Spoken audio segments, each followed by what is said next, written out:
You know, on that note, we know Charlotte is a rapidly growing city, but how the city will grow moving forward is about to change. Yeah, the city's new regulations for development take effect next Thursday. So this rule book was created by city staff members and elected officials over the last several years and will replace the current zoning ordinances. But there is still contention among leaders about some of the changes. And a lot of folks at home might be interested to hear what these changes are. Julia Kaufman is here to tell us about what's causing a divide and how you might expect this to impact you. The new regulations are called the Unified Development Ordinance, or the UDO. It covers a wide range of topics from building height limits to rules for cutting trees down. But one of the most talked about changes will allow higher density housing in residential neighborhoods. Come June 1st, anywhere a single-family house can be built in Charlotte, a duplex and triplex can be built too.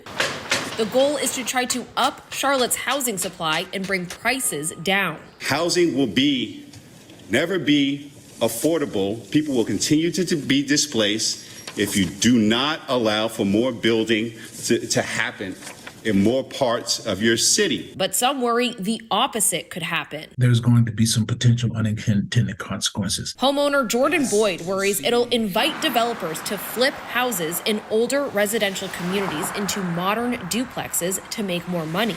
Your neighbor could tear down their house if it sits on an acre lot and build 3. And you have nothing to say about it. Unless you have an HOA in your community. Mayor Pro Tem Braxton Winston says the rule creates more housing options, but Councilmember Victoria Watlington thinks it'll displace at-risk households. So what we're doing here is instituting a strategy we know is not going to work at the cost of those who are going to be the most vulnerable. Another change taking effect June 1st gives homeowners a say in how their neighborhood looks and is developed. The Unified Development Ordinance provides neighborhood overlay, which puts the control back into the hands of our residents and neighborhoods that currently does not exist, to ensure that we are preserving and protecting our neighborhood's character.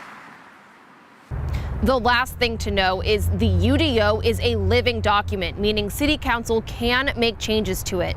In fact, a committee is meeting next month to discuss potential changes on where duplexes and triplexes should go.